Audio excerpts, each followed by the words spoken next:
ಒಂದೊಂದು ಊರಿನಲ್ಲಿ ಒಂದು ಚಿಕ್ಕ ಗುಡಿಸಲಿನಲ್ಲಿ ನಾರಾಯಣ ರಂಗಮ್ಮ ಎನ್ನುವ ಬಡ ದಂಪತಿಗಳಿದ್ದರು. ಅವರಿಗೆ ಗಂಗಾ ಎನ್ನುವ ಮಗಳಿದ್ದಳು.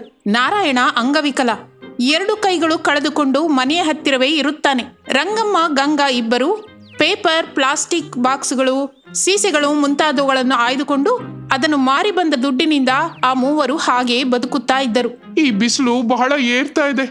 ರಂಗಮ್ಮ ಮಗಳನ್ನ ಎಲ್ಲೆಲ್ಲೋ ಸುತ್ತಾ ಇದ್ದಾಳೆ ಎಂದುಕೊಳ್ಳುತ್ತಾ ದಾರಿಯ ಕಡೆ ಪದೇ ಪದೇ ನೋಡುತ್ತಿರುತ್ತಾನೆ. ಅಲ್ಲಿ ಅವರು ಬರುತ್ತಿರುವ ಯಾವ ಸೂಚನೆಯೂ ಕಾಣಿಸುತ್ತಿಲ್ಲ.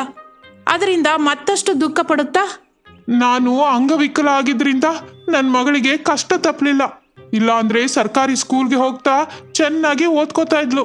ಆದ್ರಿಂದ ನನ್ನಿಂದ ಮಗಳಿಗೆ ಈ ದುರಾದೃಷ್ಟ ಬಂದಿದೆ ಎಂದುಕೊಳ್ಳುತ್ತಾ ದಾರಿಯ ಕಡೆಗೆ ನೋಡುತ್ತಾನೆ. ಇಷ್ಟರಲ್ಲಿ ತಾಯಿ ಮಗಳಿಬ್ಬರು ಕಸ ತುಂಬಿದ ಚೀಲ ಹಿಡಿದುಕೊಂಡು ಬರುತ್ತಿದ್ದರು.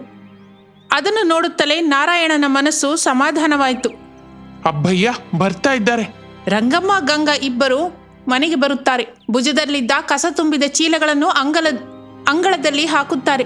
ಮಡಕೆಯಲ್ಲಿದ್ದ ನೀರು ಕುಡಿಯುತ್ತಾರೆ. ಅವರ ಜೊತೆ ನಾರಾಯಣ ಕೂಡ ಮನೆಗೆ ಬರುತ್ತಾನೆ. ನೀರು ಕುಡಿತೀರಾ? ಬೇಡ ರಂಗಮ್ಮ, ಹೊರಗೆ ಬಿಸಿಲು ತುಂಬಾ ಜಾಸ್ತಿ ಇದೆ ಅಲ್ವಾ. ಸ್ವಲ್ಪ ಬೇಗನೆ ಮೊದಲೇ ಮನೆಗೆ ಬರಬೇಕಿತ್ತು. ಹೇಗೆ ಬಾಡಿ ಹೋಗಿದ್ದಾಳೆ. ಈಗಲಿಂದನೇ ಎಲ್ಲವೂ ತಡ್ಕೋಬೇಕಲ್ವಾ? ಆಗ್ಲೇ ಅಲ್ವಾ ಗಂಗಾ ಬಿಸಿಲಿಗೆ ಮಳೆಗೆ ಸಹಿಸ್ಕೊತಾ ಇರಬೇಕು. ಅದು ಕೂಡ ನಿಜವೇ ಅಲ್ವಾ. ನಾಳೆ ನಮಗೆ ಇಷ್ಟು ಅನ್ನ ಹಾಕೋದು ನಮ್ಮ ಮಗಳೇ ಅಲ್ವಾ. ನಾನು ಸ್ವಲ್ಪ ಹೊತ್ತು ಮಲಗಿರ್ತೀನಯ್ಯ. ಬಿಸಿಲಿಗೆ ಅನಿಸುತ್ತಾ ಸ್ವಲ್ಪ ಆಯಾಸ ಆಗಿದೆ ಎನ್ನುತ್ತಾ ರಂಗಮ್ಮ ನೆಲದ ಮೇಲೆ ಚಾಪೆ ಹಾಕಿಕೊಂಡು ಮಲಗುತ್ತಾಳೆ. ಗಂಗಾ ಮಾತ್ರ ಮನೆಯಿಂದ ಹೊರಗೆ ಬಂದು ಮಡಕೆ ತೆಗೆದುಕೊಂಡು ಮನೆಯಿಂದ ಸ್ವಲ್ಪ ದೂರದಲ್ಲಿರುವ ಬೋರು ಬಾವಿಯ ಹತ್ತಿರಕ್ಕೆ ಹೋಗುತ್ತಿರುವಾಗ ಅದನ್ನು ನೋಡಿದ ತಂದೆ ನಾರಾಯಣ, ಇಷ್ಟು ಬಿಸಿಲಲ್ಲಿ ಯಾಕೆ ತಾಯಿ? ಸ್ವಲ್ಪ ತಣ್ಣಗಾದ ನಂತರ ಹೋಗಬಹುದು. ಆಗ ಬಹಳ ಜನ ಇರ್ತಾರಪ್ಪ, ಈಗ ಯಾರೂ ಇರಲ್ಲ. ಅದಕ್ಕೆ ಈಗಲೇ ಟ್ಯಾಂಕ್ ತುಂಬ ನೀರು ತುಂಬಬೇಕು. ಮತ್ತೊಂದು ಮಾತಾಡದೆ ನಿಂತನು ನಾರಾಯಣ. ಗಂಗಾ ಮಡಿಕೆ ತೆಗೆದುಕೊಂಡು ಬಾವಿಯ ಹತ್ತಿರ ಹೋದಳು. ಅಲ್ಲಿರುವ ಬೋರಿನಿಂದ ಮಡಿಕೆಯಲ್ಲಿ ನೀರು ತುಂಬಿಕೊಂಡು ಮನೆಗೆ ಬಂದು ಟ್ಯಾಂಕಿನಲ್ಲಿ ಹಾಕುತ್ತಾಳೆ. ಟ್ಯಾಂಕ್ ತುಂಬಿದ ನಂತರ ಮಡಿಕೆಯನ್ನು ಮನೆಯಲ್ಲಿ ಇಟ್ಟಳು. ನಂತರ ಕಸ ಎತ್ತುವ ಚೀಲದ ಹತ್ತಿರ ಹೋದಳು. ಅದನ್ನು ನೋಡಿದ ನಾರಾಯಣ, ಅಮ್ಮ ತಾಯಿ ಸ್ವಲ್ಪ ವಿಶ್ರಾಂತಿ ತಗೋಮ್ಮ. ಅಮ್ಮ ಎದ್ದ ನಂತರ ಅದನ್ನ ಬೇರೆ ಮಾಡ್ತಾಳೆ ಬಿಡು. ಇಲ್ಲಪ್ಪ, ಅಮ್ಮ ಬಹಳ ಸುಸ್ತಾಗಿದ್ದಾಳೆ. ಬಿಸಿಲು ಹೆಚ್ಚಾಗಿದೆ ಅಂತ ನನ್ನನ್ನು ಒಂದು ಮರದ ಕೆಳಗೆ ಕುಳ್ಳಿರಿಸಿ ಅಮ್ಮನೇ ಕಸ ಎತ್ತುತ್ತಾ ಇದ್ಲು. ಸ್ವಲ್ಪ ಹೊತ್ತು ಮಲ್ಕೊಳ್ಳಿ ಬಿಡು, ನಾನು ಮಾಡ್ತೀನಿ, ನೀನು ಮಲ್ಕೋಪ್ಪ. ನಾನು ಮಾಡೋದೇನಿದೆ ಮಗು? ಮಲ್ಕೊಳ್ಳೋದು, ತಿನ್ನೋದು ಅಷ್ಟೇ ಅಲ್ವಾ ತಾಯಿ. ಗಂಗಾ ಚೀಲವನ್ನು ಕೆಳಗೆ ಹಾಕುತ್ತಾಳೆ. ಅದರಲ್ಲಿರುವ ಬಾಟಲಿಗಳನ್ನು ಒಂದು ಕಡೆ ಹಾಕುತ್ತಾಳೆ. ಪೇಪರ್ಸನ್ನು ಇನ್ನೊಂದು ಕಡೆ ಹಾಕುತ್ತಾಳೆ. ಸೀಸೆಗಳನ್ನು ಮತ್ತೊಂದು ಕಡೆ. ಹೋಗಿ ಎಲ್ಲವನ್ನು ಬೇರೆ ಬೇರೆ ಮಾಡುತ್ತಿದ್ದಳು. ಹಾಗೆ ಕತ್ತಲಾಗಿ ಬಿಟ್ಟಿತು. ಆದರೂ ರಂಗಮ್ಮ ಏಳಲಿಲ್ಲ. ಭಯಪಡುತ್ತಾ ನಾರಾಯಣ, ಗಂಗಾ ಇಬ್ಬರು ರಂಗಮ್ಮನ ಹತ್ತಿರ ಬಂದು ನೋಡುತ್ತಾರೆ. ಇಬ್ಬರು ಕರೆಯುತ್ತಾರೆ. ರಂಗಮ್ಮ ತುಟಿಕ್ ಪಿಟಿಕ್ ಅನ್ನಲಿಲ್ಲ. ಅವಳಿಗೆ ಏನಾಯ್ತೋ ಎಂದು ನಾರಾಯಣ ಭಯಪಡುತ್ತಾ ಇರುತ್ತಾನೆ. ರಂಗಮ್ಮ, ರಂಗಮ್ಮ ಏಳೆ, ಏನಾಯ್ತೆ ನಿಂಗೆ? ನಾನು ಹೇಳ್ತಾನೆ ಇದ್ದೀನಿ, ಬಿಸಿಲು ಬೇಡ ಕಣೆ, ಸ್ವಲ್ಪ ತಣ್ಣಗಾದ ನಂತರ ಹೋಗು ಅಂತ. ಈಗ ನೋಡು, ಬಿಸಿಲಿನ ಝಳ ತಟ್ಟಿದಂತಿದೆ. ಅಮ್ಮ, ಅಮ್ಮ ಏನಾಯ್ತಮ್ಮ? ಹೇಳಮ್ಮ. ಅಪ್ಪ, ನಂಗೇಕೋ ಭಯವಾಗ್ತಿದೆ. ನೀನು ಹೋಗಿ ಡಾಕ್ಟರ್ನ ಕರ್ಕೊಂಬರ್ತೀಯಾ? ಅಯ್ಯೋ ತಾಯಿ, ನಾವು ಕಸ ಎತ್ತೋರು ಎಂದು ನಮ್ಮ ಹತ್ರ ಯಾರೂ ಬರೋದಿಲ್ಲ. ಒಂದ್ ವೇಳೆ ನಾವು ಹೋದ್ರು ನಮ್ಮನ್ನ ನೋಡಿ, ನಮ್ಮ ಬಟ್ಟೆಗಳನ್ನ ನೋಡಿ ಒಳಗಡೆ ಕೂಡ ಬಿಡೋದಿಲ್ಲ. ಏನಕ್ಕೆ ಕೊಡಲ್ಲ ಅಪ್ಪ? ನಾವು ಕೂಡ ಮನುಷ್ಯರೇ ಅಲ್ವಾ, ನಾವು ಕೂಡ ದುಡ್ಡು ಕೊಡ್ತೀವಿ ಎಂದು ಗಂಗಾ ಮನೆಯಿಂದ ಓಡೋಡಿ ಆ ಊರಿನಲ್ಲಿದ್ದ ಕ್ಲಿನಿಕ್ ಹತ್ರ ಹೋದಳು. ಅಲ್ಲಿ ಡಾಕ್ಟರ್ ಖಾಲಿಯಾಗಿದ್ದನು. ಮೊಬೈಲ್ನಲ್ಲಿ ಮಾತನಾಡುತ್ತಾ ಇದ್ದನು. ಡಾಕ್ಟರ್, ನಮ್ಮ ಅಮ್ಮನಿಗೆ ಏನು ಮಾತಾಡದೆ ಹಾಗೆ ಮಲಗಿದಾಳೆ. ತುಂಬ ಭಯವಾಗ್ತಿದೆ, ಒಂದ್ಸಲ ಬನ್ನಿ ಡಾಕ್ಟರ್. ಆ ಮಾತು ಕೇಳಿದ ಡಾಕ್ಟರ್ ಗಂಗಳನ್ನು ನೋಡಿದನು. ಹರಿದ ಮಾಸಿದ ಬಟ್ಟೆಯಿಂದ ಗಂಗಾ ಕಾಣಿಸುತ್ತಾಳೆ. ಅವನಿಗೆ ಅವರು ಬಡವರು ಎಂದು ಅರ್ಥವಾಗುತ್ತದೆ. ತಕ್ಷಣ ಬರಲಾರೆ ಎಂದು ಹೇಳಿ ಕಳಿಸುತ್ತಾನೆ. ಮಾಡುವುದಕ್ಕೆ ಏನೂ ಆಗದೆ ಅಳುತ್ತಾ ಮನೆಗೆ ಬರುತ್ತಿರುವಾಗ ಒಂದು ಮೆಡಿಕಲ್ ಶಾಪ್ ಕಾಣಿಸುತ್ತದೆ. ಅಲ್ಲಿಗೆ ಹೋಗಿ ತನ್ನ ತಾಯಿ ವಿಷಯ ಹೇಳಿದಳು. ಅಲ್ಲಿ ಕೂಡ ಗಂಗನ ಅವತಾರ ನೋಡಿ ಕಳಿಸಿಬಿಡುತ್ತಾರೆ. ಅಳುತ್ತಾ ಮನೆಗೆ ಬಂದಳು ಗಂಗಾ. ನಾವು ಮನುಷ್ಯರೇ ಇರಬಹುದು ತಾಯಿ, ನಾವು ಕೂಡ ದುಡ್ಡು ಕೊಡ್ತೀವಿ. ಆದ್ರೆ ನಾವು ಕಸ ಎತ್ಕೊಂಡು ಬದುಕೋರಲ್ವಾ, ಅದಕ್ಕೆ. ಆ ಮಾತಿಗೆ ಗಂಗಾ ಅಳುತ್ತಾ ತಾಯಿಯನ್ನು ಕರೆಯುತ್ತಾಳೆ. ಎಷ್ಟು ಕರೆದರೂ ರಂಗಮ್ಮ ಏಳಲಿಲ್ಲ. ಗಂಗಾ ಮೂಗಿನ ಹತ್ತಿರ ಕೈ ಇಟ್ಟು ನೋಡುತ್ತಾಳೆ. ಉಸಿರು ತಾಕಲಿಲ್ಲ. ಗಂಗಳಿಗೆ ಅರ್ಥವಾಗುತ್ತದೆ ತನ್ನ ತಾಯಿ ಸತ್ತು ಹೋಗಿದ್ದಾಳೆ ಎಂದು. ಆ ವಿಷಯ ತನ್ನ ತಂದೆಗೆ ಹೇಳುತ್ತಾಳೆ. ಅಂತ್ಯಕ್ರಿಯೆ ಪೂರ್ತಿ ಮಾಡುತ್ತಾರೆ. ಹಾಗೆ ದಿನಗಳು ಕಳೆಯುತ್ತಿರುತ್ತದೆ. ತನ್ನ ತಾಯಿಯ ಫೋಟೋ ನೋಡುತ್ತಾ, ಅಮ್ಮ, ಆ ದಿನ ಡಾಕ್ಟರ್ ಬಂದು ನೋಡಿದರೆ ನೀನು ಬದುಕ್ತಾ ಇದ್ದೆ, ಆದರೆ ಬರಲಿಲ್ಲ. ಅದಕ್ಕೆ ನಾನು ಡಾಕ್ಟರ್ ಓದಿ ನನ್ನಂತಹ ಬಡವರಿಗೆ ಉಚಿತವಾಗಿ ಸೇವೆ ಮಾಡ್ತೀನಿ ಎಂದು ಆ ದಿನದಿಂದ ಗಂಗಾ ಮತ್ತೂ ಹೆಚ್ಚು ಕಷ್ಟಪಡುತ್ತಾ ದುಡ್ಡು ಜಮಾ ಮಾಡುತ್ತಾ ಬಂದಳು. ಓದಿಕೊಳ್ಳುತ್ತಾ ಇದ್ದಳು. ಅಪ್ಪ, ನಾನು ಕಸ ಎತ್ತಲಿಕ್ಕೆ ಹೋಗ್ತೀನಿ, ನೀನು ಮನೆ ಹತ್ರ ಜಾಗ್ರತೆಯಾಗಿರು. ಇಲ್ಲ ತಾಯಿ, ಇಲ್ಲ, ನಾನು ಕೂಡ ನಿನ್ ಜೊತೆನೇ ಬರ್ತೀನಿ. ಮೊದಲೇ ದಿನಗಳು ಚೆನ್ನಾಗಿಲ್ಲ, ನಿನ್ನನ್ನು ಒಂಟಿಯಾಗಿ ಒಬ್ಬಳಿಗೆ ಕಳಿಸಲಾರೆ ತಾಯಿ. ಬೇಡಪ್ಪ, ನಾನು ಜಾಗ್ರತೆಯಾಗಿ ಹೋಗಿ ಬರ್ತೀನಿ. ನಾನು ಮನೆ ಹತ್ರ ಇದ್ದು ಏನ್ ಮಾಡ್ಬೇಕು ತಾಯಿ? ನನಗೆ ಹೋಗಿರೋದು ಕೈಗಳೇ ಅಲ್ವಾ, ಕಾಲಿದೆ ಅಲ್ಲ. ಸರಿಯಪ್ಪ, ಹೋಗೋಣ ಬಾ. ಆ ದಿನದಿಂದ ಇಬ್ಬರು ಭುಜಕ್ಕೆ ಚೀಲ ಸೇರಿಸಿಕೊಂಡು ಕಸ ಎತ್ತಲಿಕ್ಕೆ ಹೋಗುತ್ತಾರೆ. ರೋಡಿನ ಮೇಲೆ ಕಾಗದ ಸೀಸೆಗಳನ್ನು ಹೆಕ್ಕಿಕೊಳ್ಳುತ್ತಾರೆ. ಒಂದು ದಿನ ಒಂದು ಕಸದ ಡಬ್ಬಿಯ ಹತ್ತಿರ ಕಾಗದ ಹೆಕ್ಕುತ್ತಿರುವಾಗ ಅದರಲ್ಲಿ ಒಂದು ಮೆಡಿಸಿನ್ ಬುಕ್ ಕಾಣಿಸಿತು. ಅದನ್ನು ಆಸೆಯಿಂದ ನೋಡುತ್ತಾ ಓದುತ್ತಾ ಇರುತ್ತಾಳೆ. ಸ್ವಲ್ಪ ದೂರದಲ್ಲಿ ಕುಳಿತು ಮಗಳನ್ನು ನೋಡುತ್ತಾ ಇರುತ್ತಾನೆ ನಾರಾಯಣ.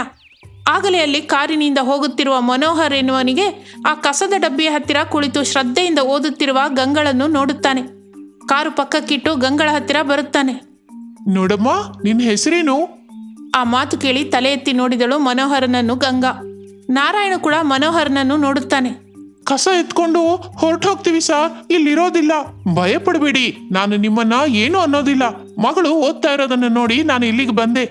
ನಮ್ಮ ಗಂಗಳಿಗೆ ಓದು ಬರ ಅಂದ್ರೆ ಬಹಳ ಇಷ್ಟ ಸರ್. ಆದರೆ ಕಸ ಅನ್ನೋ ಎತ್ತುತ್ತಲೇ ಈ ಅಂಗವಿಕಲನಿಗೆ ಇಷ್ಟು ಅನ್ನ ಹಾಕಿ ಓದನ್ನು ಮಧ್ಯದಲ್ಲೇ ಬಿಟ್ಟು ಹೋಗಿ ಕಾಗದ ಹೆಕ್ಕುತ್ತಿದ್ದಾಳೆ ಸರ್. ನೋಡಮ್ಮ, ನನಗೆ ಕೂಡ ಓದು ಎಂದ್ರೆ ಬಹಳ ಇಷ್ಟ. ಮುಖ್ಯವಾಗಿ ಓದಿಕೊಳ್ಳುವರೆಂದ್ರೆ ಬಹಳ ಇಷ್ಟ. ನಾನು ಅವರಿಗೆ ಕೈಲಾದಷ್ಟು ಸಹಾಯ ಮಾಡ್ತಾ ಇರ್ತೀನಿ. ಹಾಗೆ ಈಗ ನಿನಗೂ ಮಾಡ್ತೀನಿ. ಸರ್, ನಾನು ಡಾಕ್ಟರ್ ಆಗಬೇಕು ಸರ್. ಅದಕ್ಕೆ ಬಹಳ ದುಡ್ಡು ಖರ್ಚಾಗತ್ತೆ. ಅದಕ್ಕೆ ನಾನು ರಾತ್ರಿ ಹಗಲು ನನಗೆ ತಿಳಿದ ಈ ಕಸ ಎತ್ತುವ ಕೆಲಸ ಮಾಡುತ್ತಾ ದುಡ್ಡು ಜಮಾ ಮಾಡ್ಕೋತಾ ಇದ್ದೀನಿ. ನೀನು ಡಾಕ್ಟರ್ ಆಗಬೇಕು ಅಂದ್ಕೊಳ್ಳೋದೇ ಬಹಳ ದೊಳ್ಳೆಯ ಆಲೋಚನೆ. ಎಷ್ಟು ಖರ್ಚಾದರೂ ನಾನು ಹಾಕ್ತೀನಿ, ನಿನ್ನನ್ನು ಓದಿಸ್ತೀನಿ. ನನ್ನ ಜೊತೆ ಬಂದು ಬಿಡಮ್ಮ. ನನ್ನನ್ನು ಕ್ಷಮಿಸಿ ಸರ್. ನಾನು ನಿಮ್ಮ ಜೊತೆ ಬಂದರೆ ನಮ್ಮ ತಂದೆ ಒಂಟಿಯಾಗಿ ಬಿಡ್ತಾರೆ. ಅದಕ್ಕೆ ಬರಲ್ಲ. ನೀನು ನಿನ್ನ ತಂದೆ ಇಬ್ಬರು ಸೇರಿ ನನ್ನ ಹತ್ರವೇ ಇರಿ. ಆ ಮಾತು ಕೇಳಿದ ಗಂಗಾ ನಾರಾಯಣ ಇಬ್ಬರು ಸಂತೋಷಿಸುತ್ತಾರೆ. ಇಬ್ಬರು ಸರಿ ಮನೋಹರನ ಜೊತೆ ಮನೋಹರನ ಮನೆಗೆ ಹೋಗುತ್ತಾರೆ. ಗಂಗಾ ಬಹಳ ಓದಿಕೊಂಡು ಡಾಕ್ಟರ್ ಆಗುತ್ತಾಳೆ. ಆ ವಿಷಯ ತಿಳಿದು ನಾರಾಯಣ ಮನೋಹರ್ ಇಬ್ಬರು ಸಂತೋಷಿಸುತ್ತಾರೆ. ಗಂಗಾ ಬಡವರಿಗಾಗಿ ಒಂದು ಕ್ಲಿನಿಕ್ ಓಪನ್ ಮಾಡುತ್ತಾಳೆ. ಅಲ್ಲಿಂದ ಬಡವರಿಗೆ ಉಚಿತವಾಗಿ ವೈದ್ಯ ಸೇವೆ ಮಾಡುತ್ತಾ ಇರುತ್ತಾಳೆ. ಅದು ಸುಂದರಪಲ್ಲಿ ಗ್ರಾಮ. ಆ ಊರಿನಲ್ಲಿ ಕನಕಯ್ಯ ಅನ್ನುವ ಹಾಲಿನ ವ್ಯಾಪಾರಿ ಇದ್ದನು. ತನಗಿದ್ದ ಹಸುವಿನ ಹಾಲನ್ನು ಮಾರುತ್ತಾ ಅದರಿಂದ ಬಂದ ಹಣದಿಂದ ತನ್ನ ಮಗಳು ಸಿಂಧುವನ್ನು ನೋಡಿಕೊಳ್ಳುತ್ತಾ ಇದ್ದನು. ಪುಟ್ಟ ಮರಿ, ನಾನು ಹೋಗಿ ಗಂಗಳಿಗಾಗಿ ಹಸಿ ಹುಲ್ಲು ತರ್ತೀನಿ. ನೀನು ಹುಷಾರಾಗಿರು.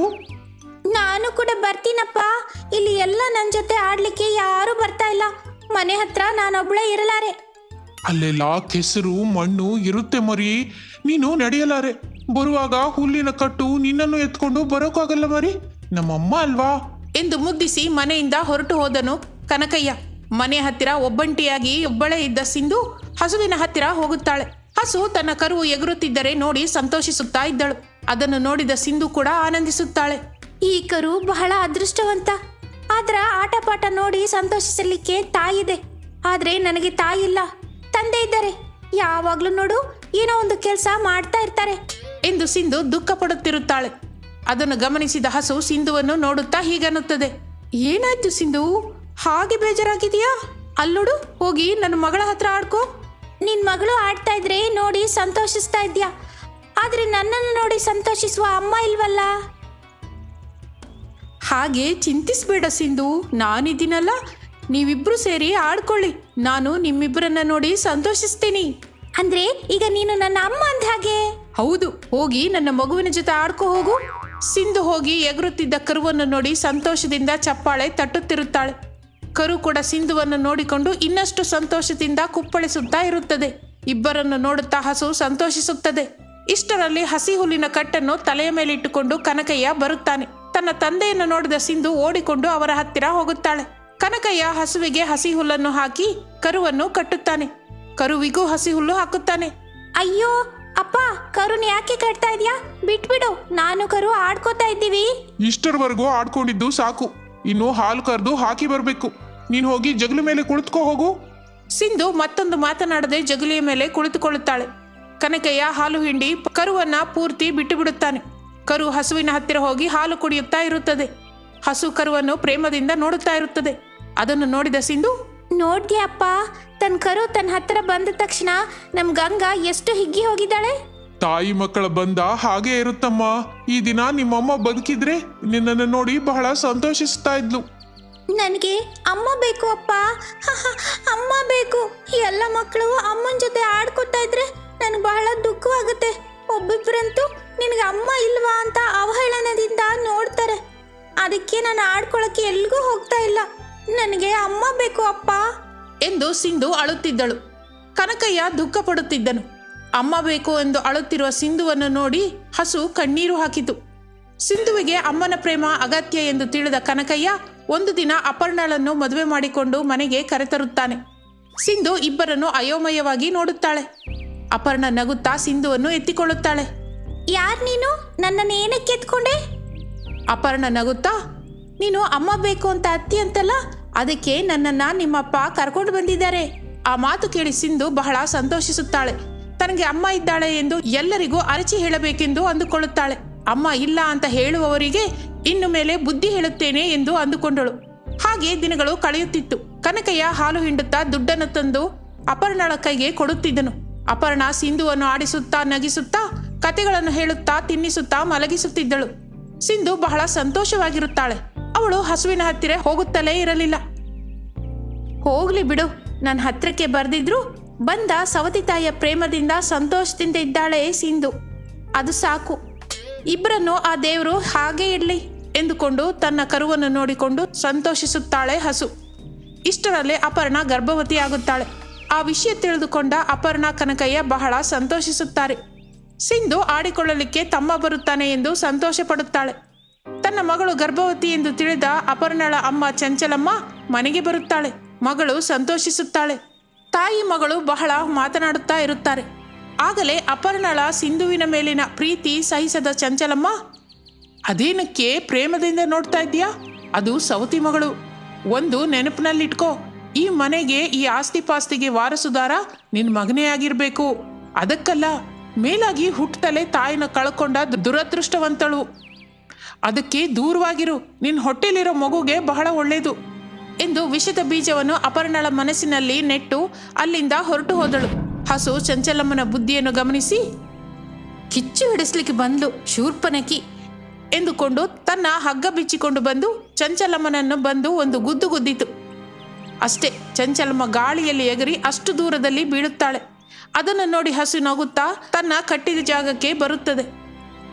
ಇನ್ನು ಆ ದಿನದಿಂದ ಸಿಂಧುವಿನ ಮುಖ ನೋಡುತ್ತಲೇ ಅಪರ್ಣಳ ಮುಖ ಕೆಂಪಗಾಗುತ್ತಿತ್ತು. ಕೋಪ ಬರುತ್ತಿತ್ತು. ಆ ಕೋಪ ತಡೆಯಲಾರದೆ ಒಂದು ದಿನ, ನೋಡೇ, ನೀನು ಹುಟ್ಟುತ್ತಲೇ ತಾಯಿಯನ್ನ ಕೊಂದ ದುರದೃಷ್ಟವಂತಳು. ನೀನು ಈ ಮನೆಯಲ್ಲಿರ್ಲಿಕ್ಕೆ ಜಾಗವಿಲ್ಲ. ಹಸುವಿನ ಜೊತೆಗೆ ಕೊಟ್ಟಿಗೆಯಲ್ಲೇ ಮಲಗು. ಆ ಮಾತುಗಳನ್ನು ಕೇಳಿ ತನ್ನ ತಂದೆಯನ್ನು ನೋಡುತ್ತಾಳೆ ಸಿಂಧು. ಅಪರ್ಣಳ ಮುಂದೆ ಕನಕಯ್ಯ ಮೌನವಾಗಿರುತ್ತಾನೆ. ಸಿಂಧು ಒಂದು ಬೆಡ್ಶೀಟ್ ತೆಗೆದುಕೊಂಡು ಹಸುವಿನ ಕೊಟ್ಟಿಗೆಗೆ ಬರುತ್ತಾಳೆ. ಹಸುವಿನ ಜೊತೆ ಮಲಗುತ್ತಾಳೆ. ಅಳುತ್ತಾ ದುಃಖ ಪಡುತ್ತಿರುತ್ತಾಳೆ. ರಾತ್ರಿಯೆಲ್ಲ ಸೊಳ್ಳೆ ಕಚ್ಚುತ್ತಿದ್ದರಿಂದ ಅವುಗಳನ್ನು ಹೊಡೆಯುತ್ತಾ ಇರುತ್ತಿದ್ದಳು. ತಂದೆ ಕನಕಯ್ಯ ತನ್ನ ಕೈಯಲ್ಲಿ ಬೆಳಗುತ್ತಿರುವ ಸೊಳ್ಳೆ ಬತ್ತಿಯನ್ನು ತಂದು ಮಗಳ ಹತ್ತಿರ ಇಡುತ್ತಾನೆ. ಅದನ್ನು ನೋಡಿ ಅಪ್ಪ ಎಂದು ಕನಕಯ್ಯನ ಹತ್ತಿರ ಹೋಗುತ್ತಾಳೆ. ಕನಕಯ್ಯ ಸಿಂಧುವನ್ನು ಎತ್ತಿಕೊಂಡು ಅಳುತ್ತಾನೆ. ನನ್ನನ್ನು ಕ್ಷಮಿಸು ತಾಯಿ. ನಿಮ್ಮಮ್ಮನ ಮುಂದೆ ನಾನು ಏನೋ ಮಾತನಾಡಲಾರೆ. ನಾನು ಮಾತಾಡಿದ್ರೆ ನಿನ್ನನ್ನು ಹೆಚ್ಚು ಹೊಡಿತಾಳೆ. ಈಗ ಮಲ್ಕೊಂಡಿದ್ದಾಳೆ. ಅದಕ್ಕೆ ನಿನ್ನನ್ನು ನೋಡ್ಲಿಕ್ಕೆ ಬಂದೆ. ಅಪ್ಪ, ನನಗೆ ಅಮ್ಮ ಬೇಡ ಅಪ್ಪ, ಇಲ್ಲಿಂದ ಕಳಿಸ್ಬಿಡು. ಹಾಗನ್ನುತ್ತಿರುವ ಸಿಂಧುವಿನ ಮಾತಿಗೆ ನಗಬೇಕೋ ಅಳಬೇಕೋ ಕನಕಯ್ಯನಿಗೆ ಅರ್ಥವಾಗಲಿಲ್ಲ. ಸಿಂಧುವನ್ನು ಸಮಾಧಾನಿಸಿ ಕೊಟ್ಟಿಗೆಯಲ್ಲಿ ಮಲಗಿಸಿ ಹಸುವನ್ನು ನೋಡುತ್ತಾ, ಗಂಗಮ್ಮ, ನನ್ನ ಮಗಳನ್ನ ಜಾಗ್ರತೆಯಾಗಿ ನೋಡ್ಕೋ. ನೀನು ಹೋಗು, ನಾನಿರ್ಬೇಕಾದ್ರೆ ನಿನ್ನ ಮಗಳ ಹತ್ತಿರಕ್ಕೆ ಯಾರನ್ನೂ ಬಿಡೋದಿಲ್ಲ ಎಂದಿತು ಹಸು. ಆ ಮಾತುಗಳು ಕೇಳಿ ಕನಕಯ್ಯ ಅಲ್ಲಿಂದ ಹೊರಟು ಹೋದನು. ಇದನ್ನೆಲ್ಲ ಕಿಟಕಿಯಿಂದ ಅಪರ್ಣ ನೋಡುತ್ತಿದ್ದಾಳೆ ಎಂದು ಯಾರಿಗೂ ತಿಳಿಯುವುದಿಲ್ಲ. ನನ್ನಮ್ಮ ಹೇಳಿದ ಹಾಗೆ ಇವರ ನಡವಳಿಕೆ ನೋಡ್ತಾ ಇದ್ರೆ ಇವನು ಮತ್ತೆ ಆಸ್ತಿಯನ್ನ ಅವಳಿಗೆ ಬರೆಯುವ ಹಾಗಿದ್ದಾನೆ. ಅಮ್ಮ ಹಾಗೆ ಮಾಡಿದ್ರೆ ನಾನು ನನ್ನ ಮಗ ಅನಾಥರಾಗಿ ಬಿಡಬೇಕಾಗತ್ತೆ. ಹಾಗೆ ಆಗ್ಲಿಕ್ಕೆ ಬಿಡೋದಿಲ್ಲ ಎಂದುಕೊಂಡು ಏನು ತಿಳಿಯದ ಹಾಗೆ ಮಲಗಿಕೊಂಡಳು. ಕನಕಯ್ಯ ಬಂದು ಮಲಗಿಕೊಂಡನು. ಒಂದು ಅರ್ಧ ರಾತ್ರಿ ಅಪರ್ಣ ನಿಧಾನವಾಗಿ ಕೊಟ್ಟಿಗೆಯೊಳಗೆ ಹೋಗುತ್ತಾಳೆ. ಹಸು ಮಲಗಿರುತ್ತದೆ. ಮಲಗಿದ್ದ ಸಿಂಧುವನ್ನು ಹಗ್ಗದಿಂದ ಕಟ್ಟುತ್ತಿರುತ್ತಾಳೆ ಅಪರ್ಣ. ತಕ್ಷಣ ಸಿಂಧು ಕಣ್ಣು ತೆರೆಯುತ್ತಾಳೆ. ಗಬಕ್ಕೆಂದ ಅವಳ ಬಾಯಿಗೆ ಪ್ಲಾಸ್ಟರ್ ಹಾಕುತ್ತಾಳೆ. ಇನ್ನು ಏನೂ ತಡ ಮಾಡದೆ ಅಪರ್ಣ ಸಿಂಧುವನ್ನು ಭುಜದ ಮೇಲೆ ಹಾಕಿಕೊಂಡು ಹೋಗುತ್ತಾ ಇರುತ್ತಾಳೆ. ಸಿಂಧು ಸುತ್ತಮುತ್ತಲು ನೋಡುತ್ತಾ ಭಯಪಡುತ್ತಿರುತ್ತಾಳೆ. ಅರಚಲಿಕ್ಕೆ ಬಾಯಿಲ್ಲ, ಕೈಕಾಲು ಕಟ್ಟಿರುತ್ತಾಳೆ. ಆದರೆ ಸಿಂಧುವಿನ ಕಾಲಿನಲ್ಲಿರುವ ಗೆಜ್ಜೆಯ ಸದ್ದು ಹಸುವಿಗೆ ಕೇಳಿಸುತ್ತದೆ. ಹಸು ತಕ್ಷಣ ಕಣ್ಣು ತೆಗೆದು ನೋಡುತ್ತದೆ. ಪಕ್ಕದಲ್ಲಿ ಸಿಂಧು ಕಾಣಿಸುವುದಿಲ್ಲ. ಕಿವಿ ನಿಮರಿಸಿ ಗೆಜ್ಜೆಯ ಶಬ್ದ ಕೇಳುತ್ತದೆ. ಅದು ಕೇಳಿದ ಕಡೆಗೆ ಅರಚುತ್ತಾ ಓಡುತ್ತಿರುತ್ತದೆ. ಹಸುವಿನ ಕೂಗಿಗೆ ಎಚ್ಚರವಾದ ಕನಕಯ್ಯ ತಕ್ಷಣ ಕೊಟ್ಟಿಗೆಗೆ ಹೋಗುತ್ತಾನೆ. ಹಸು ಹಗ್ಗ ಬಿಚ್ಚಿಕೊಂಡು ಓಡುತ್ತಿರುವುದನ್ನು ನೋಡುತ್ತಾನೆ. ಪಕ್ಕದಲ್ಲಿ ಸಿಂಧು ಕೂಡ ಕಾಣಿಸುವುದಿಲ್ಲ. ಹಸುವಿನ ಹಿಂದೆಯೇ ಕನಕಯ್ಯ ಕೂಡ ಓಡುತ್ತಿರುತ್ತಾನೆ. ಆಗಲೇ ಅಪರ್ಣ ಸಿಂಧುವನ್ನು ಎತ್ತಿಕೊಂಡು ರೈಲ್ವೆ ಟ್ರ್ಯಾಕ್ ಹತ್ತಿರ ಹೋಗುತ್ತಾಳೆ. ಆ ಟ್ರ್ಯಾಕ್ ಮೇಲೆ ಸಿಂಧುವನ್ನು ಬೀಳಿಸಿ ಅಲ್ಲಿಂದ ಹೊರಟು ಹೋಗುತ್ತಾಳೆ. ದೊಡ್ಡದಾಗಿ ಸೈರನ್ ಮಾಡುತ್ತಾ ಟ್ರೈನ್ ಬರುತ್ತಿರುತ್ತದೆ. ಆಗ ಹಸು ಕಟ್ಟಿ ಹಾಕಿದ ಸಿಂಧುವನ್ನು, ಅವಳ ಹಗ್ಗವನ್ನು ಕಚ್ಚಿಕೊಂಡು ಅವಳನ್ನು ಅಲ್ಲಿಂದ ಎತ್ತಿಕೊಂಡು ಬರುತ್ತದೆ. ಆಗಲೇ ಕನಕಯ್ಯ ಅಲ್ಲಿಗೆ ಬರುತ್ತಾನೆ. ಸಿಂಧುವಿಗೆ ಕಟ್ಟಿದ ಹಗ್ಗವನ್ನು ಬಿಚ್ಚುತ್ತಾನೆ. ಸಿಂಧು ತಕ್ಷಣ ಹಸುವಿನ ಹತ್ತಿರ ಹೋಗಿ ಮುದ್ದಿಸುತ್ತಾಳೆ. ಕನಕಯ್ಯ ಕೂಡ ಸಿಂಧುವನ್ನು ಕರೆದುಕೊಂಡು ಹೊರಟು ಹೋಗುತ್ತಾನೆ.